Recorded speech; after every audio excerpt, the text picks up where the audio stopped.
दुनिया का सबसे बड़ा जनतंत्र। इस जनतंत्र में रहने वाले करोड़ों लोग, जिनकी दिनचर्या का एक हिस्सा यातायात और सड़कों से गुजरता है। जब करोड़ों लोग सड़कों पर चल रहे हैं तो कई मर्तबा दुर्घटनाओं का शिकार हो जाते हैं। भारत में होने वाली सड़क दुर्घटनाओं में हर घंटे लगभग 55 रोड एक्सीडेंट होते हैं, जिनमें 17 मौतें हो जाती हैं और सालाना लगभग 1.5 लाख लोगों को अपनी जान से हाथ धोना पड़ता है।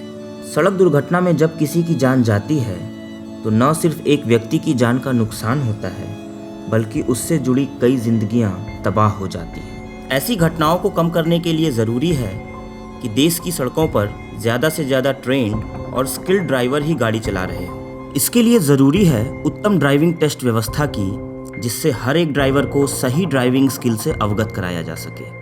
ड्राइविंग टेस्ट को आसान और कारगर बनाने के लिए पिछले कई दशकों से कई इनोवेशंस हुए, लेकिन ऑटोमेटेड ड्राइविंग टेस्ट इस दिशा में एक महत्वपूर्ण कदम है। Automated driver test track solution ADTT के आने के बाद किसी भी आवेदक को ऑटोमेटिक सिस्टम के अनुसार ही टेस्ट पास करना होता है, जिससे मैनुअल तरीकों से होने वाली गलतियों से बचा जा सकता है और आवेदक के ड्राइविंग स्किल का सही आकलन हो पाता है।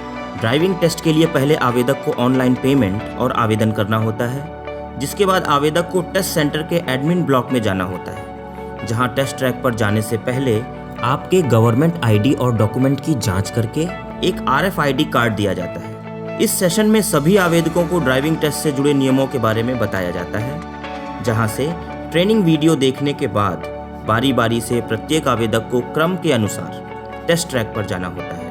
यदि आवेदक चाहे तो टेस्ट शुरू होने से पहले ट्रेनिंग रूम में ही ड्राइविंग टेस्ट से जुड़ी कोई भी पूछताछ कर सकता है। यदि आवेदक ने 4 व्हीलर लाइसेंस के लिए आवेदन किया है तो उसे 6 प्रकार के टेस्ट को सफलतापूर्वक पास करना पड़ता है।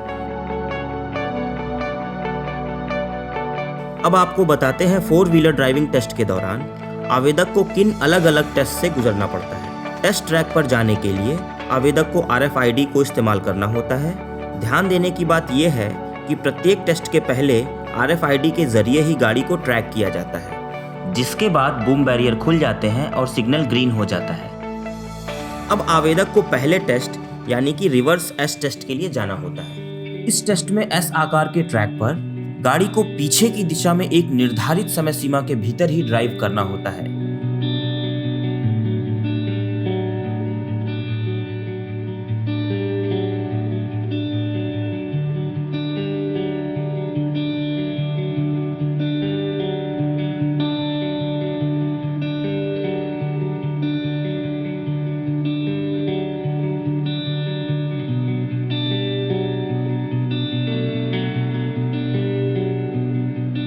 टेस्ट के दौरान 2 से ज़्यादा फॉरवर्ड मूवमेंट्स करने पर इसे एक गलती माना जाएगा। इस टेस्ट को सफलतापूर्वक पास करने पर आपको एक मैसेज बोर्ड में पास का मैसेज दिखाई देगा, जिसके बाद आपको दूसरे यानी कि 8 ट्रैक टेस्ट के लिए बूम बैरियर के खुलने और ग्रीन सिग्नल मिलने का वेट करना है। 8 ट्रैक टेस्ट में गाड़ी को आगे की दिशा में 8 जैसे दिखने वाले ट्रैक पर एक निर्धारित समय सीमा के भीतर ही गाड़ी को ड्राइव करना होता है।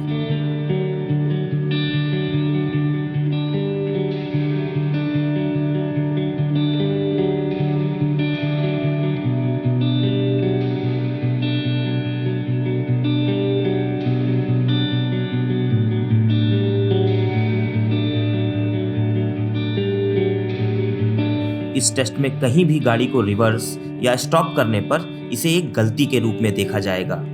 इस टेस्ट को सफलतापूर्वक पास करने पर आपको एक मैसेज बोर्ड में पास का मैसेज दिखाई देगा, जिसके बाद आपको तीसरे यानी कि ओवरटेक टेस्ट के लिए बूम बैरियर के खुलने और ग्रीन सिग्नल मिलने का वेट करना है। 8 ट्रैक टेस्ट को पास करने के बाद ओवरटेक टेस्ट के दौरान आवेदक को बोलार्ड अवरोधकों को बिना छुए और बिना रिवर्स किए सही इंडिकेटर देते हुए पार करना होता है।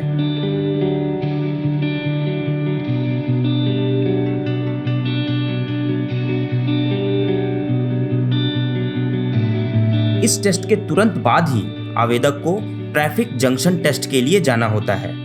ट्रैफिक जंक्शन टेस्ट के दौरान आवेदक को ट्रैफिक सिग्नल के अनुसार ही गाड़ी को चलाना होता है और रेड सिग्नल की स्थिति में गाड़ी को पीली लाइन के पीछे ही रोकना होता है।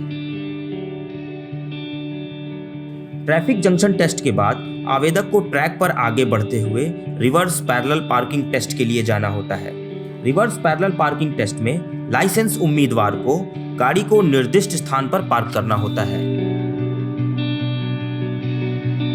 एक बार हरे रंग की रोशनी का सिग्नल मिलने के बाद ही उम्मीदवार को गाड़ी शुरू करना चाहिए, स्टार्ट लाइन के आगे बढ़ना चाहिए और गाड़ी को रिवर्स करते हुए निर्धारित पार्किंग में दिए गए समय के अंदर पार्क करना होता है। इस टेस्ट में 2 से ज्यादा फॉरवर्ड मूवमेंट्स को एक गलती के रूप में देखा जाएगा। इस टेस्ट को सफलतापूर्वक पास करने पर आपको एक मैसेज बोर्ड में पास का मैसेज दिखाई देगा, जिसके बाद आपको छठे यानी कि अप ग्रेडियंट टेस्ट के लिए बूम बैरियर के खुलने और ग्रीन सिग्नल मिलने का वेट करना है। अप ग्रेडियंट टेस्ट के दौरान उम्मीदवार को बिना पीछे गए गाड़ी को ऊपर ढलान पर आगे ले जाना चाहिए। गाड़ी को निर्धारित क्षेत्र के भीतर आगे ले जाते समय पहले से दी गई एक स्टॉप रेखा पर कुछ सेकंड के लिए रोकना होता है। सफलतापूर्वक ऐसा करने पर हरा सिग्नल दिया जाएगा, जिसके बाद गाड़ी को आगे बढ़ाते हुए ट्रैक से बाहर आ जाना होता है। ढलान पर चढ़ने के दौरान यदि गाड़ी पीछे की ओर जाती है तो किसी भी प्रकार से 12 इंच से ज़्यादा पीछे गई गाड़ी को टेस्ट में पास नहीं किया जाएगा। इस पूरे टेस्ट के बाद आवेदक को अपना RFID कार्ड ट्रैक के अंत में रखे ड्रॉप बॉक्स में डालकर ट्रैक से बाहर आना होता है। आइए अब बात करते हैं उन 3 फॉर्मेशंस या टेस्ट की जो केवल 2 व्हीलर आवेदकों के लिए है। 4 व्हीलर की तरह 2 व्हीलर टेस्ट के लिए भी टेस्ट ट्रैक पर जाने के लिए आवेदक को RFID का इस्तेमाल करना होता है। इसके बाद सिग्नल ग्रीन हो जाता है और बूम बैरियर खुल जाते हैं। अब आवेदक को पहले टेस्ट यानी कि ड्राइविंग ऑन रैंप टेस्ट के लिए जाना होता है।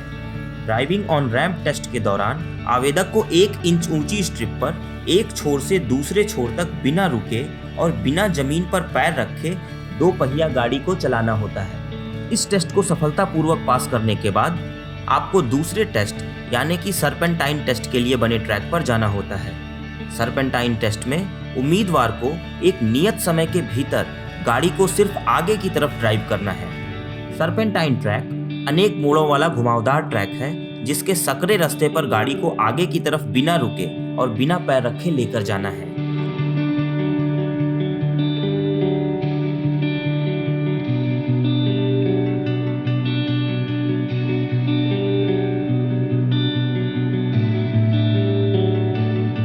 इस टेस्ट को सफलतापूर्वक पास करने के बाद आवेदक को इमरजेंसी ब्रेकिंग टेस्ट के लिए जाना होता है। इमरजेंसी ब्रेकिंग टेस्ट के दौरान आवेदक को एक सीधी दिशा में चलते हुए एक निर्धारित स्टॉप लाइन के पीछे बिना गाड़ी को स्किड किए रुकना है। इस टेस्ट में गाड़ी को एक बार से ज़्यादा रोकने पर इसे एक गलती के तौर पर देखा जाएगा। इस पूरे टेस्ट के बाद आवेदक को अपना RFID कार्ड ट्रैक के अंत में रखे ड्रॉप बॉक्स में डालकर ट्रैक से बाहर आना होता है। सभी टेस्ट के दौरान कुछ नियमों का पालन करना आवश्यक है। उम्मीदवार को एक निश्चित समय के भीतर ट्रैक में अपने परीक्षण को पूरा कर लेना चाहिए। किसी भी ट्रैक में निर्धारित समय सीमा से अधिक समय लेने पर उम्मीदवार को पूरे टेस्ट से अयोग्य घोषित कर दिया जाएगा और पूरे टेस्ट में असफल माना जाएगा। प्रत्येक टेस्ट के दौरान ट्रैक के किनारों पर पीली पट्टी बनी होती है। इन पट्टियों के बीच ही गाड़ी को चलाना चाहिए। गाड़ी चलाते समय इन पट्टियों पर गाड़ी का जाना एक गलती माना जाएगा। 4 व्हीलर टेस्ट के दौरान हर एक टेस्ट के बाद मैसेज बोर्ड पर पास का मैसेज देखकर ही अगले टेस्ट में जाने की अनुमति होती है। यदि मैसेज बोर्ड पर फेल दिखाई देता है तो आवेदक को उसी स्थान से ट्रैक से बाहर आ जाना होता है। टेस्ट के समय कुछ निर्देशित नियमों का खास ख्याल रखना पड़ता है।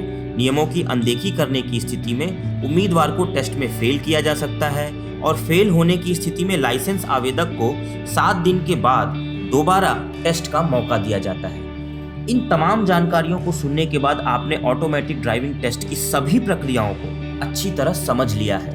अब बात करते हैं ड्राइविंग टेस्ट रिपोर्ट की। ड्राइविंग टेस्ट को सफलतापूर्वक पास करने के बाद निर्धारित फीस जमा करने की रसीद दिखाकर आप ड्राइविंग टेस्ट रिपोर्ट हासिल कर सकते हैं। ड्राइविंग रिपोर्ट के बाद आइए अब जानते हैं रोड सेफ्टी के बारे में। ड्राइव शुरू करने से पहले आपको गाड़ी के बारे में पूरी जानकारी रखनी चाहिए। कार की ड्राइविंग सीट पर बैठते ही सबसे पहले रियर व्यू मिरर को एडजस्ट कर लें और सीट बेल्ट अवश्य लगाएं।